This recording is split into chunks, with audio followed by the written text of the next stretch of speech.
కొన్ని ప్రమాదాలు యాదృచ్ఛికమో లేదంటే జరగబోయే వాటికి సంకేతాలో కానీ అచ్చం అలానే జరుగుతుంటాయి. కానీ మనం వాటిని పట్టించుకోం. గుజరాత్ విమాన ప్రమాదం జరిగిన రోజున ఆ రాష్ట్రంలోని పాపులర్ న్యూస్ పేపర్ మిడ్ డేలో ఓ ప్రకటన వచ్చింది. ఎయిర్ ఇండియా విమానం ఓ భవనంలో నుంచి బయటకు దూసుకొచ్చినట్లుగా ఉంది ఆ ప్రకటన. సరిగ్గా మధ్యాహ్నానికి అదే రీతిలో ఎయిర్ ఇండియా విమానం ప్రమాదానికి గురైంది. అచ్చు అలానే జరిగింది. ఈ ప్రకటన ఇచ్చింది కిడ్జానియా అనే ఎంటర్టైన్మెంట్ సంస్థ. ఇది పిల్లల కోసం ఏవియేషన్ థీమ్ తో ఆహ్లాదాన్ని అందించే గేమింగ్ సంస్థ. ఈ గేమ్స్ లో పిల్లలు పైలట్లుగా ఆడుకోవచ్చనే అర్థంతో ఆ ప్రకటన ఇచ్చింది. అయితే ఎయిర్ ఇండియాకు మన దేశంలో చాలా ప్రకటనలు ఇచ్చేందుకు ప్రమోట్ చేసేందుకు ఒప్పందం కూడా ఉంది. కానీ ఇక్కడ అదే విమాన సంస్థకు చెందిన ఫ్లైట్ అలానే ప్రమాదానికి గురి కావడంతో అంతా షాక్ అయ్యారు.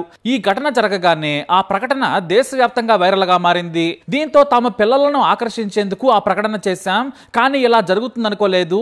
మేము కేవలం ఏవియేషన్ అకాడమీ కోసం క్రియేటివ్ గా తయారు చేశాం. పిల్లలకు విమానాలు విమానాశ్రయాల పనితీరు గురించి చెప్పే సంస్థగా అందరికీ తెలియాలన్నదే ఆ యాడ్ ఉద్దేశం అని చెప్పుకొచ్చారు. ఇప్పుడు ప్రమాదం జరిగిన తర్వాత ఆ ప్రకటనను నిలిపివేస్తున్నామని కిడ్జియా సంస్థ ప్రకటించింది. ఇక ఆ విషయం అలా ఎండ్ అయింది. అయితే ఆస్ట్రో శర్మిష్ఠ అనే జ్యోతిష్యురాలైతే ఇప్పుడు దేశవ్యాప్తంగా పాపులర్ అయింది. ఈమె కార్పొరేట్ జ్యోతిష్యురాలట.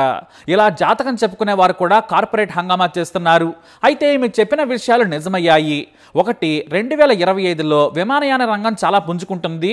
కానీ విమానాలకు సంబంధించిన కొన్ని హెడ్లైన్స్ మనకు షాక్ ఇస్తాయని తెలిపింది ఈమె. ఆమె చెప్పినట్లుగానే ఎయిర్ ఇండియా ప్రమాదానికి గురైంది. ఏకంగా ఓ మెడికల్ హాస్టల్ మీద కొలడంతో ప్రయాణికులతో పాటు భావి డాక్టర్లు కూడా చనిపోయారు. అయితే ఈమె కాస్త ఓవర్ కూడా చేసింది. అదేమంటే జూపిటర్ జెమినీలో ఉంటుంది. మృగశిర ఆర్ద్రలో భాగమవడం వలన 6.5 డిగ్రీల వేగంతో సాగుతుందట. అంతేకాదు ఏవియేషన్ అద్భుతంగా ముందుకు సాగుతుంది. కాకపోతే భద్రత రక్షణ ఉండదని చెబుతుంది ఈమె.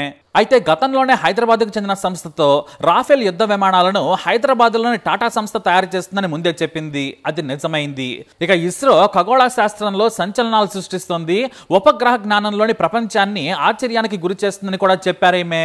ఇవి కాకుండా పాకిస్తాన్ గురించి 2024లోనే జ్యోతిష్యం చెప్పింది శర్మిష్ఠ. ఇమ్రాన్ ఖాన్ కొద్ది నెలల్లో జైల్లో నుంచి బయటకు వస్తాడు. పాకిస్తాన్ లో అంతర్యుద్ధం మొదలవుతుంది. సైన్యం నిస్సహాయంగా ఉంటుంది. అలజడులతో ఆ దేశం రోడ్డున పడుతుందని ఊహించి చెప్పింది. ఇక 2027 నాటికి మనం పీఓకేను స్వాధీనం చేసుకుంటామని కూడా ఈమె చెప్పుకొచ్చింది. అయితే వీటిలో 2-3 నిజమయ్యాయి. ఈమె ట్వీట్స్ కు మిలియన్ కొద్ది వ్యూస్ ఉన్నాయి. ఒక్క దెబ్బతో ఆమె జ్యోతిష్య వ్యాపారం ఊపందుకుంది. ఇవన్నీ ఎలా చెప్పగలిగిందంటే గ్రహాల కదలికలను బట్టేనట. గ్రహస్థితిని బట్టి ఆమె ఊహించగలదట. కాకపోతే ఆమె నిర్దిష్టంగా ఏది చెప్పలేదు. ఎందుకంటే పాకిస్తాన్ అడుక్కు తినడానికి సిద్ధమైందని ఎవరైనా చెప్పొచ్చు. పాకిస్తాన్ ఆర్మీ ఎప్పటి నుంచో నిస్సహాయ స్థితిలోనే ఉంది. ఇక రాఫెల్ యుద్ధ విమానాల వ్యాపారి టాటా సంస్థ చేపట్టనుందని ఎప్పుడో వార్తలు వచ్చాయి. వాటినే ఆమె ట్వీటింది. ఇక విమానం కోలడం గురించి ఆమె ఏమీ చెప్పలేదు. కేవలం కొన్ని హెడ్లైన్స్ మనకు షాక్ ఇస్తాయని మాత్రమే చెప్పింది. ఇప్పటికే ఎన్నో షాకులను చూసాం మనం. కాకపోతే విమానం కూలుతుందని మనం ఊహించలేదు. ఆమె కూడా ఊహించలేదు. చీకట్లో బాణం వేసింది శర్మిష్ఠ. అంతే తప్ప ఆమెకేమీ తెలిసేం చెప్పలేదు. ఇప్పుడు కొత్త గెటప్లు డ్రెస్లతో వెబ్సైట్లో జ్యోతిష్య తాండవం చేస్తోంది శర్మిష్ఠ. ఆమె అపాయింట్మెంట్ నుంచి జ్యోతిష్యం వరకు ఫీజుకు వేలకు వేలు వసూలు చేస్తోంది. నిజంగా ఆమెకు అంత తెలిసి ఉంటే ఈ జ్యోతిష్యం ఎందుకు చెబుతుంది?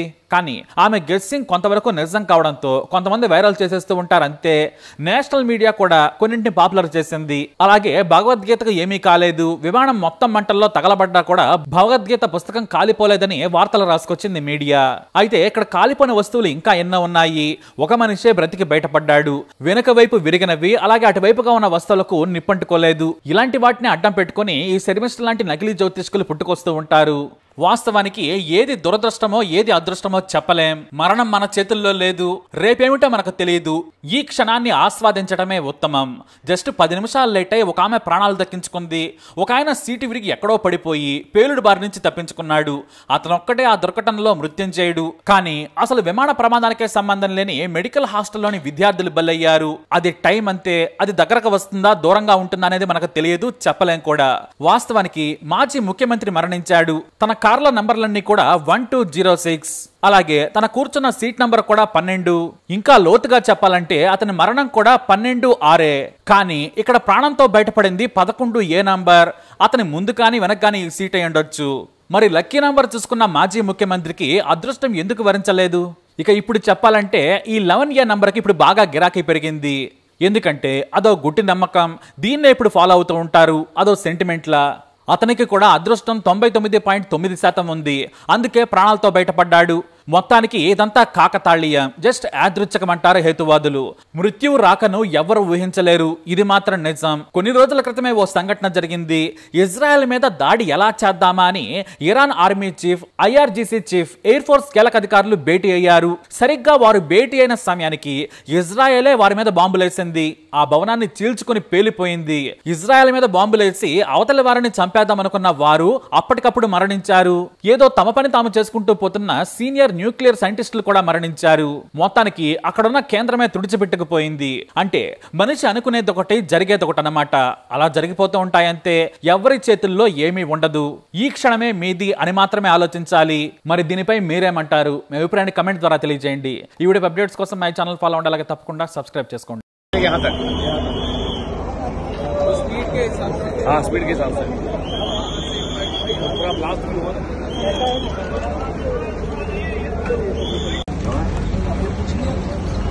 सारे आलू में तो बहुत बड़े बैठे उधर ही है एयरपोर्ट पे। यहाँ यानिक्स में उधर जाएंगे, हाँ वो लेने जाएंगे उसके साथ।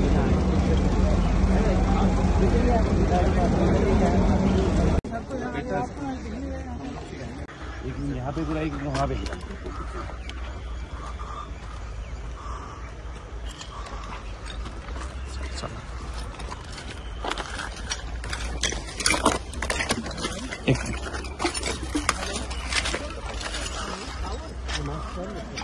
आगे